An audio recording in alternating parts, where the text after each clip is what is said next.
আসসালামু আলাইকুম রহমতুল্লাহ। প্রিয় দর্শক, এই পবিত্র শাওয়াল মাসের আজ পবিত্র জুমার দিনে বা রাতে যে কোনো সময়, বিশেষ করে আসরের পর থেকে মাগরিবের আগে একটি সহজ দুরূদ শরীফ মাত্র 100 বার পড়ুন। বিনিময়ে জীবনের গুনাহখাতা মাফ হয়ে যাবে। আল্লাহ তাআলা আপনার প্রতি সন্তুষ্ট হয়ে যাবেন। আমল নামাই অসংখ্য পরিমাণে নেকি যুক্ত হবে। রহমতের দরজা খুলে যাবে। আল্লাহ তাআলা গায়েবীভাবে আপনাকে সাহায্য করবেন। রিজিকে বরকত আসবে ইনশাআল্লাহ। দর্শক, আমি আশা করি যারা আমলকে ভালোবাসেন তারা ভিডিওটি না টেনে সম্পূর্ণ দেখবেন এবং সে অনুযায়ী আমল করবেন। আর উপকারী মনে হলে প্রিয়জনের কাছে বেশি পরিমাণে শেয়ার করবেন, যেন তারাও জানতে পারে এবং আমল করতে পারে।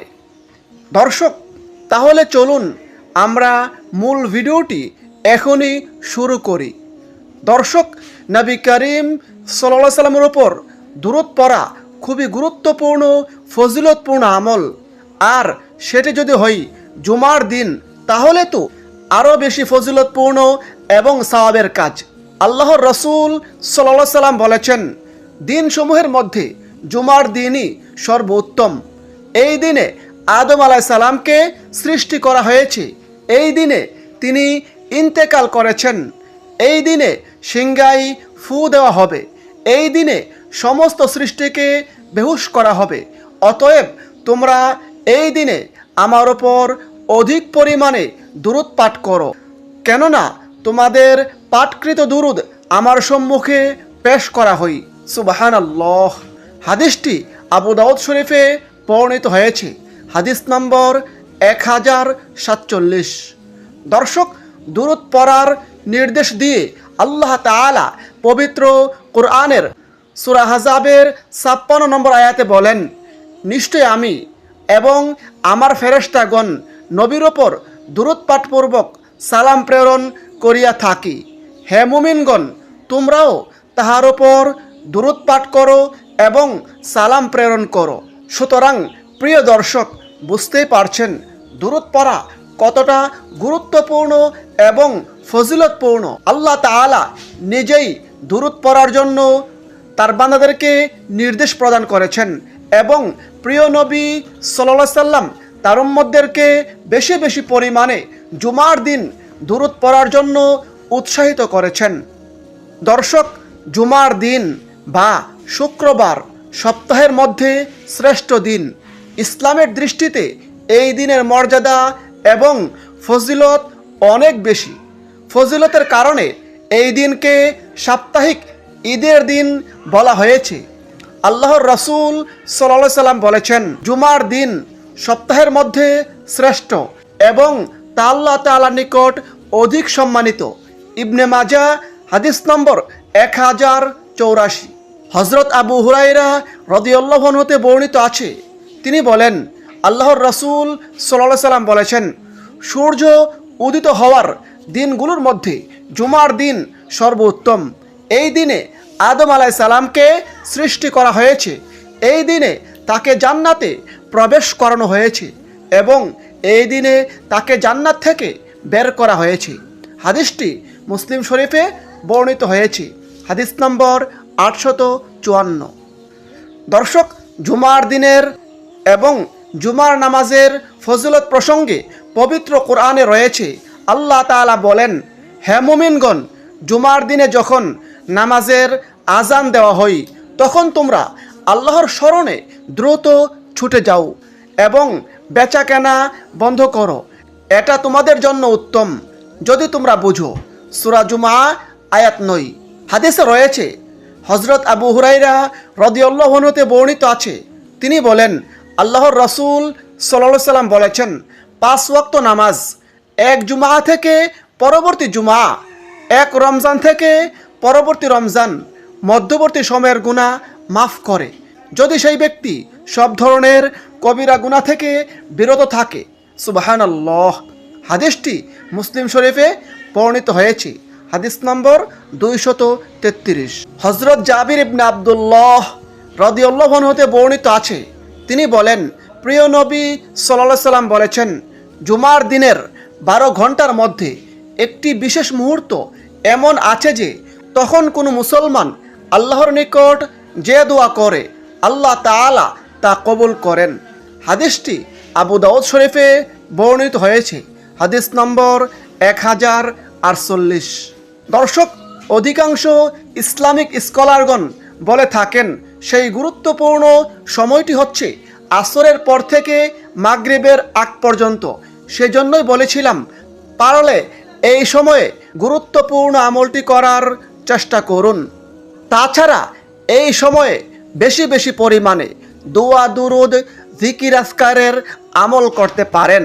দরুদ শরীফের ফজিলত প্রসঙ্গে অপর হাদিসে আল্লাহর রাসূল সাল্লাল্লাহু আলাইহি সাল্লাম বলেছেন, আমার উম্মতের যে কোনো লোক যদি আমার ওপর একবার দুরুদ পাঠ করে, বিনিময়ে আল্লাহ তাআলা তার প্রতি 10টি রহমত নাজিল করেন, তার 10টি গুনাহ মাফ করে দেন, তার আমলনামায় 10টি নেকি দান করেন এবং তার মর্যাদা 10 গুণ বৃদ্ধি করে দেন।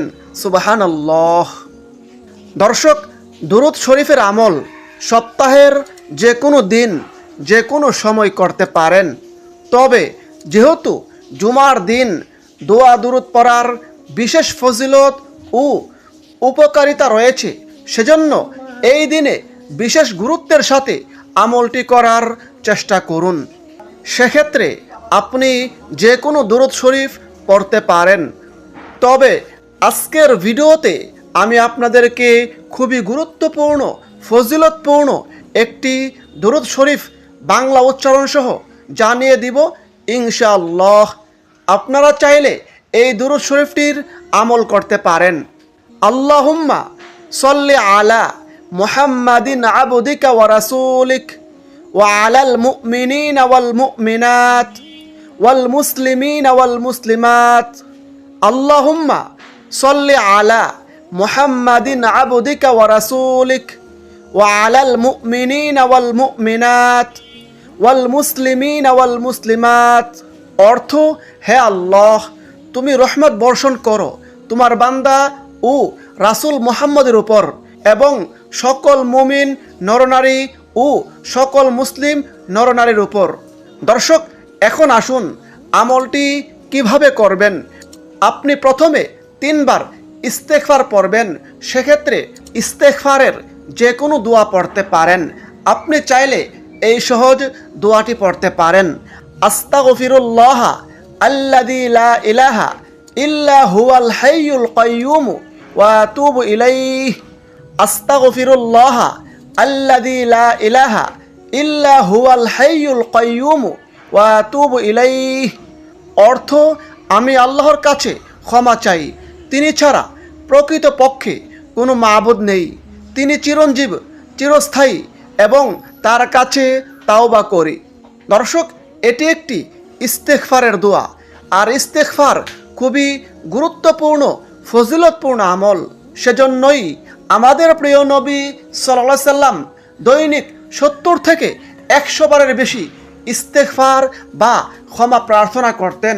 সেজন্য আমাদেরকে উচিত বেশি বেশি পরিমাণে ইস্তেগফারের আমল করা। হাদিসে রয়েছে, নবীজি বলেছেন, যে ব্যক্তি এই দোয়া পড়বে, অর্থাৎ এই দোয়ার মাধ্যমে আল্লাহ তাআলার কাছে ইস্তেগফার করবে, ক্ষমা প্রার্থনা করবে, আল্লাহ তাআলা তাকে ক্ষমা করে দিবেন, যদিও সে যুদ্ধক্ষেত্র থেকে পলায়নকারী হই। সুবহানাল্লাহ। হাদিসটি আবু দাউদ শরীফে, তিরমিজি শরীফে বর্ণিত হয়েছে। তারপর এই দুরূদ শরীফটি অন্তত 100 বার পড়ুন। আল্লাহুম্মা সল্লি আলা মুহাম্মাদিন আবদিকা ওয়া রাসূলিক ওয়া আলাল মুমিনিনা ওয়াল মুমিনাত ওয়াল মুসলিমিনা ওয়াল মুসলিমাত। তারপর সর্বশেষে 2 হাত তুলে কাকতি মিনতি করে বিনয়ের সাথে আল্লাহ তাআলার কাছে ক্ষমা প্রার্থনা করুন। নিজের সকল প্রয়োজন আল্লাহ তাআলার কাছে তুলে ধরুন। আল্লাহ তাআলা আপনার সকল প্রয়োজন পূরণ করে দিবেন। জীবনের সমস্ত গুনাহ খাতা মাফ করে দিবেন। আল্লাহ তাআলার রহমতের বারিধারা বর্ষিত হবে। মহান আল্লাহ তাআলা আমাদের সকল মুসলিম উম্মাহকে এই গুরুত্বপূর্ণ আমলগুলো পালন করার তৌফিক দান করুন। আমিন। আসসালামু আলাইকুম ওয়া রাহমাতুল্লাহ।